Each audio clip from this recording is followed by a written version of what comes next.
Hello and welcome to another video about superforms. In this video I will go over the conditional logic feature, how you can set it up, and I will try to demonstrate that right now. So there's a couple of things you should know before we start. The conditional logic can be applied to all the elements inside superforms. So for instance, just regular text fields, radio buttons, checkboxes, drop downs, but also columns. So, for instance, if you have many fields that basically all require the same conditional logic to become visible upon like a user selecting uh, a choice from a dropdown, then you can do so very easily by putting all of these elements inside a single column and applying the conditional logic on that column. So I'm just gonna create a very basic example. And what I will do is I will go over to the elements, form elements, and I will, let's see, just use a drop down for this example. So let's drag and drop the drop down to the canvas. And now the drop down comes by default with a couple of settings.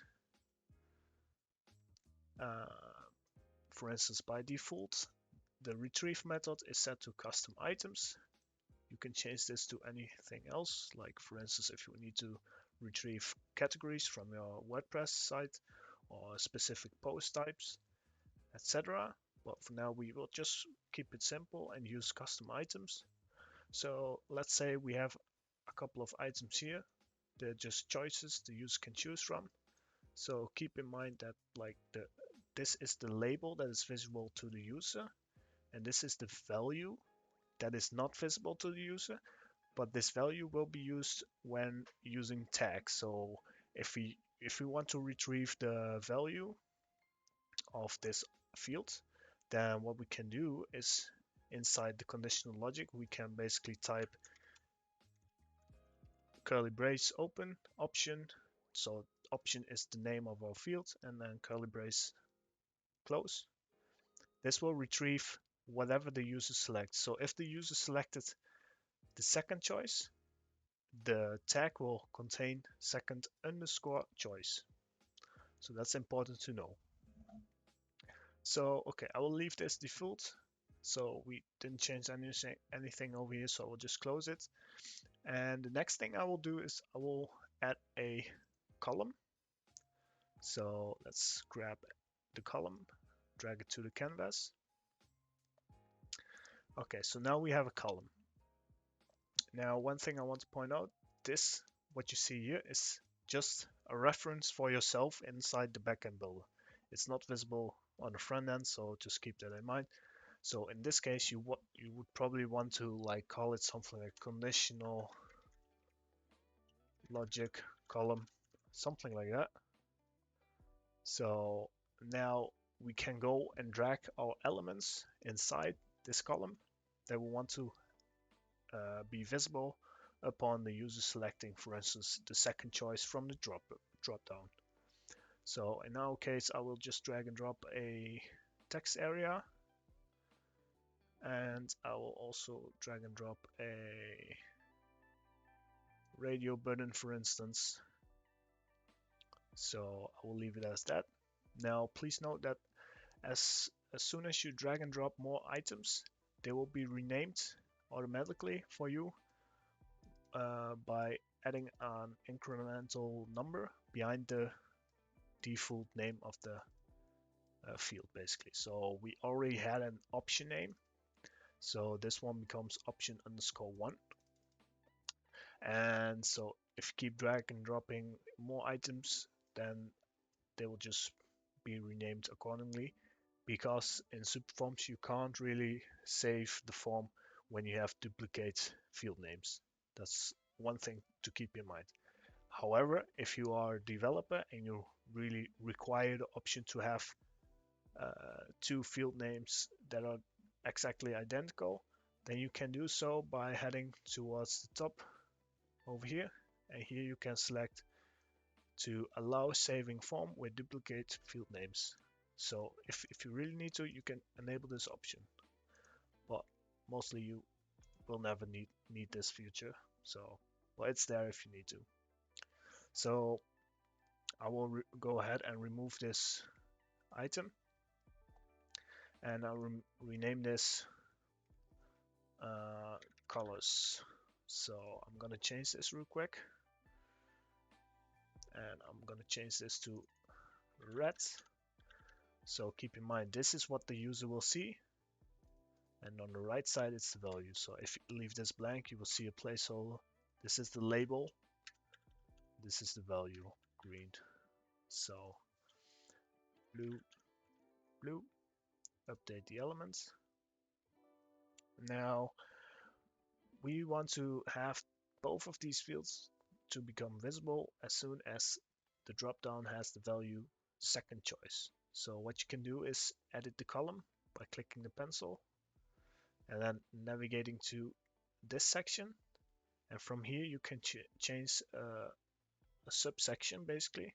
So you have a couple of more options over here that you can choose from, responsiveness, but we will be heading to the conditional logic, and from here you have an action, the action that basically will be applied. So you can, for instance, make the fields read only if you want to, but you can also show or hide the items upon conditional logic becoming true. So I will just choose show because I want to display these two elements upon the user choosing the second choice from the dropdown. So in this case, you can also change another option, which is when to trigger the conditional logic. So in our case, this doesn't really matter because we only have one condition anyway. But in some cases, you might want to change between these because maybe you want to have multiple conditions and you want to apply the conditional logic only when all of the conditions are true. So that's something to keep in mind. But in this case, I will just leave it as is because it doesn't matter. We only have one condition. So in this case, what I want to do is I want to check against the fields value being second choice. Now, how you do this is a hard-coded string basically. This is not dynamic. So we want to compare it against the actual dynamic value of the field. So again, you can retrieve any field value by using the curly braces, the field name, and then closing curly brace. Now, to actually check against a value, you need an operator. So in this case, you have a couple of here. You can check it against if it's equal to. So this condition will be true whenever the user has chosen the second choice from the dropdown. And when this is true, basically this action will be triggered. So the column will become visible. So upon form loading, the column is invisible because by default, the dropdown does not contain any value. Basically, it's empty.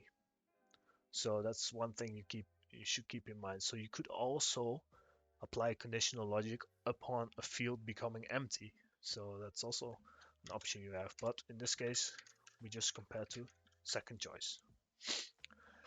Now this will work, but one other thing to keep in mind is perhaps this dropdown is a multi-choice dropdown, which is also an option. In that case, this won't work because the value of the dropdown might be when you select second choice and third choice, it might be second underscore choice and then the third value, so third choice. So basically then this is the value of the dropdown. So if you compare it equals, it won't work because that's simply it's not true. This condition will be false. So what you can do then is, depending on the values you set on the dropdown, you could compare against just the dropdown containing the specific value. So this works and this will work as well. But you have to keep in mind that this must be unique. The value must be unique in order for this to work. But it is unique in our case, so I will leave it to this conditional or this method basically. This means like if the field value contains this string, then this conditional logic is true.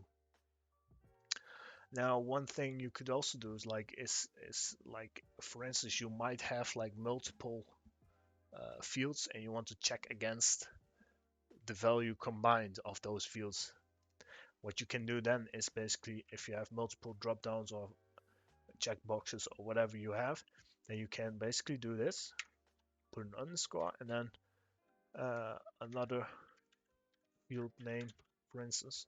So let's say if this is a checkbox and they have like the value 1, 2, 3, for instance, then you could like check against second underscore 3. So whenever the user chose the drop down value second, and then in the other field the third choice, for instance, and it contains the number 3 as the value, then this, whoops, this equals this, then the conditional logic will be true.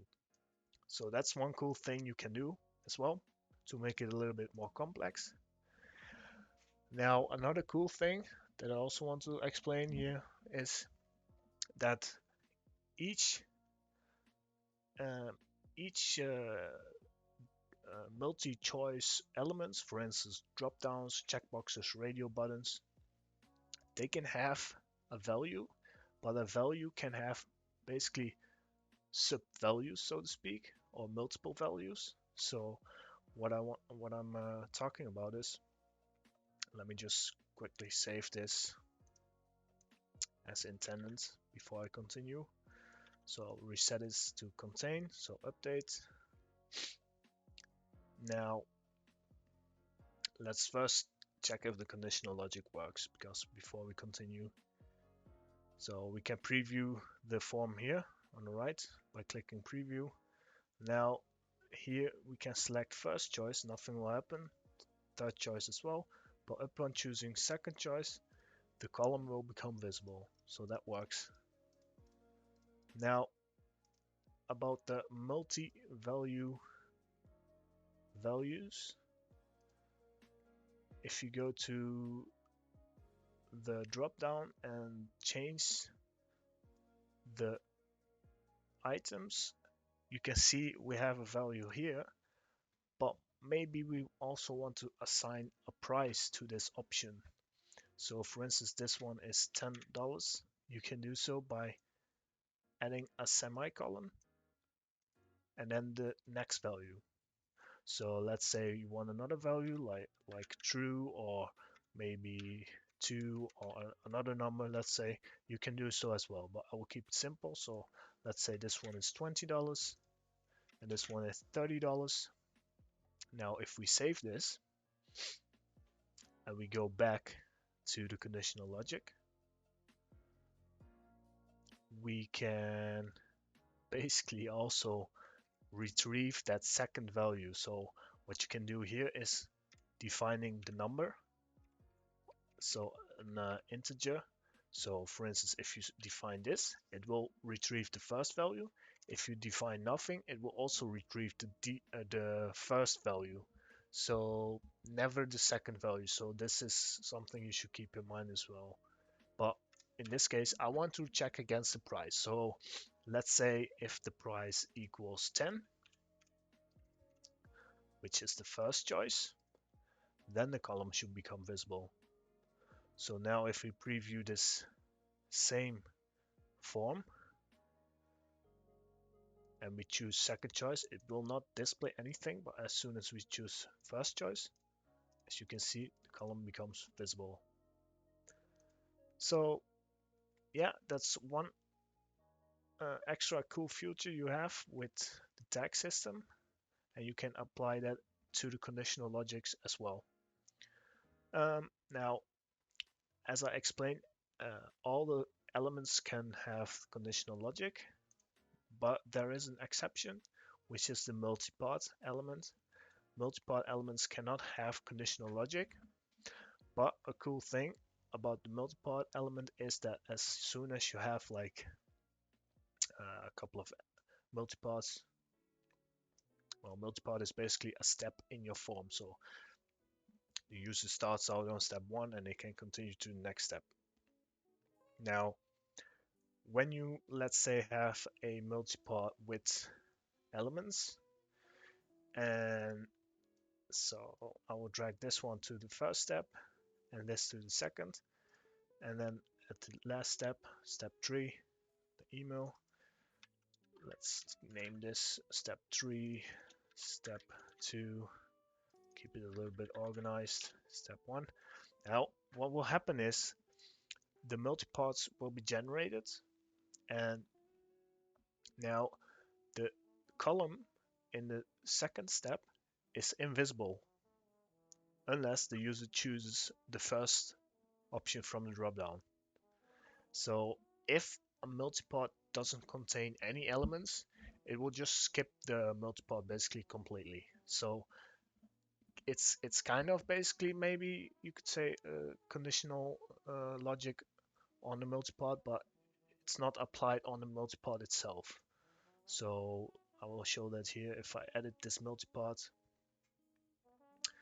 you can see that it doesn't have the conditional logic option.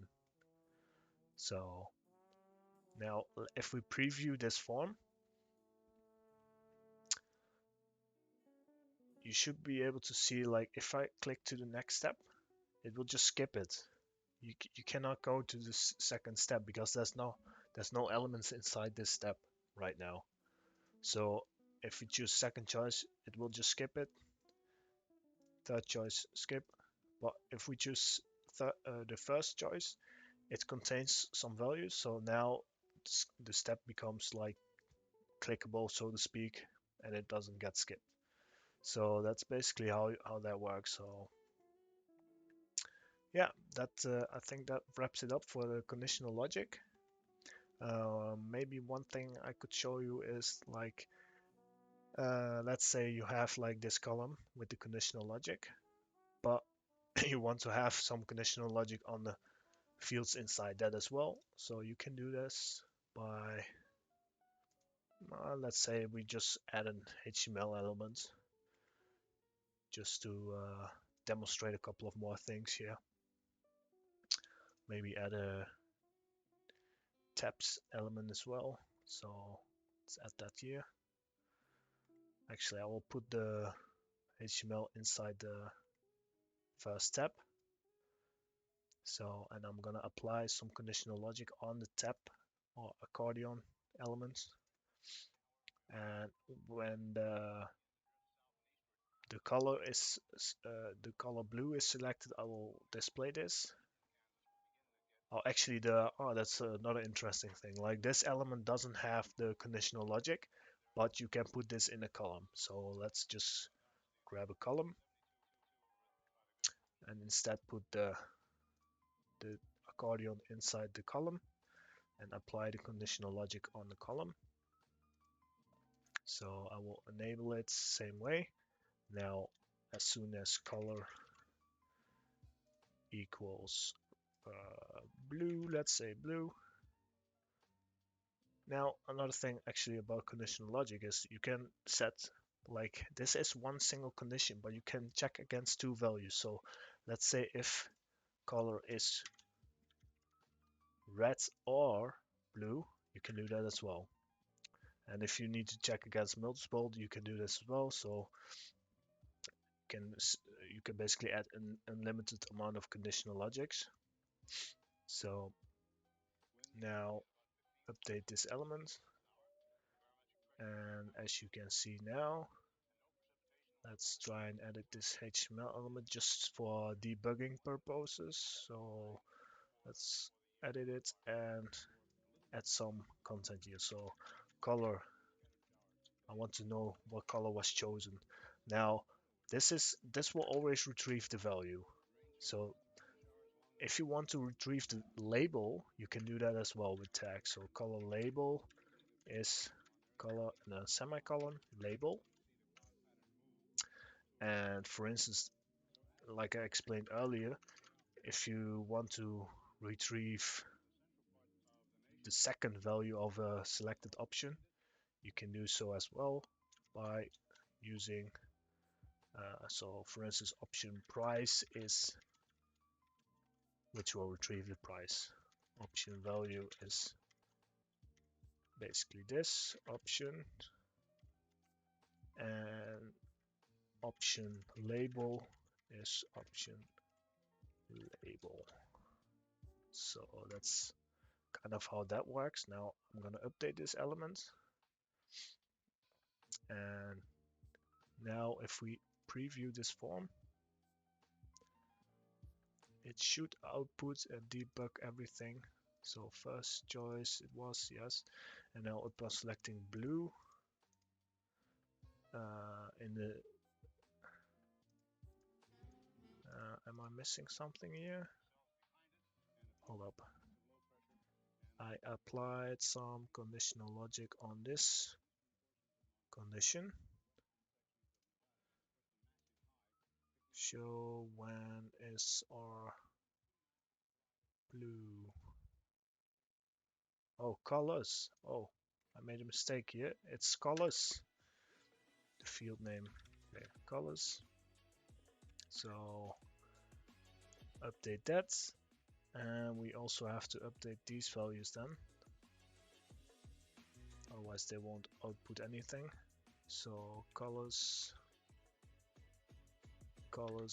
oops, colors. Well, can leave it colors. Okay, update.